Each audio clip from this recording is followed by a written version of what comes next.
लेकिन यहाँ पर मैं रंजन सिंह आपके पास आना चाहूंगी। रंजन सिंह, लेकिन क्या ये लोकतंत्र का ये नया स्वरूप देखने को मिल रहा है? भाई दावे और वादे तो किए गए थे, बदला नहीं, यहाँ तो बदलाव की राजनीति होगी, यहाँ तो बदला ही बदला नजर आ रहा है। इसके कार्यकर्ता, मेरे कार्यकर्ता, यही चलेगा क्या? और एमपी जो है वो इस तरह से पिटेंगे सरेआम। पूजा जी, गुड मॉर्निंग आप सभी को। देखिए, बंगाल में जो घटना घटी है ये बहुत ही निंदनीय और दुखद है। हमारे नेता आदरणीय श्री चिराग पासवान जी कहते रहे हैं कि राजनीति में हिंसा की कोई जगह नहीं है, और हिंसा चाहे वो किसी मेंबर ऑफ पार्लियामेंट के साथ हो या राजनीतिक कार्यकर्ता के साथ हो, और ये पश्चिम बंगाल में हो या उत्तर प्रदेश में हमारे भी कार्यकर्ता को सरेआम मार दिया गया। तो मुझे इस बात का दर्द है कि कभी भी राजनीति में हिंसा होनी ही नहीं चाहिए। लेकिन हिंसा अगर हो रहा है तो पश्चिम बंगाल में कोई पहली बार हिंसा नहीं हुआ, पहले भी बहुत सारे हुए।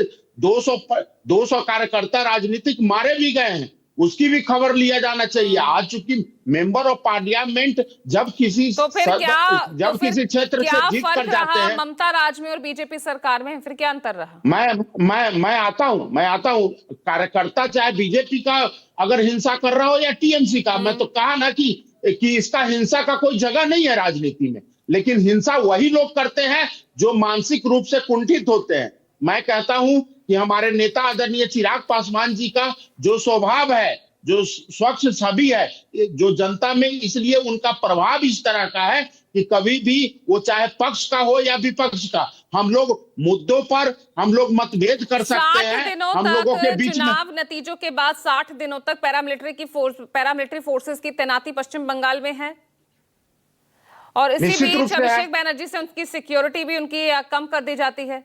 जेड से उनको एक्स पे ला दिया जाता है, सिर्फ 2 पुलिसकर्मी उनके साथ होते हैं, और फिर ये घटना होना, ये कहीं ना कहीं फेलियर नहीं दिखा रहा है?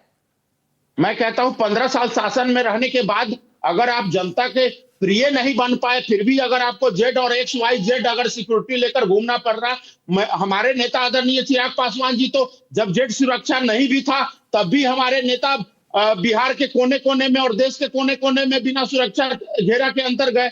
बहुत सारे ऐसे नेता हैं जो सुरक्षा घेरा के अंदर जाते हैं। सुरक्षित होना तो आपके कर्म पर निर्भर करता है। बनर्जी ने तो अप्लाई भी किया, उन्होंने तो मांगी थी, सुरक्षा नहीं दी गई उन्हें। मैं कह रहा हूं आपके कर्म पे निर्भर करता है पूजा जी। अगर मैं इस तरह का दागी होऊंगा, मुझे डर होगा अगर किसी बात का, तो सुरक्षा होना ना होना ये तो प्रोटोकॉल है, जो संवैधानिक प्रोटोकॉल है, मैं उसमें नहीं जाना चाहता। लेकिन जनता के अगर आप वही तो मैंने पूछा ना, फिर ये कैसा बदलाव है पश्चिम बंगाल में? हालात पहले भी वही थे, हालात अब भी वही हैं।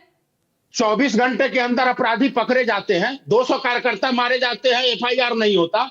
आज 24 घंटे में कार्यकर्ता, जो भी हिंसक कार्यकर्ता नहीं है, मेंबर ऑफ पार्लियामेंट है, मेंबर ऑफ पार्लियामेंट है, हिंसा किया, जिसने हिंसा किया उसको 24 घंटे के अंदर हम लोग गिरफ्तार करके अंदर करने का काम करते हैं। ये फर्क है, नियत का फर्क है। जब 200 कार्यकर्ता मर जाते हैं, एक एफआईआर कोई आह नहीं भरता है उसी पश्चिम बंगाल में। आज अगर थोड़ा सा अगर हिंसा करता है तो हम लोग 24 घंटे में कार्यकर्ताओं के साथ ऐसे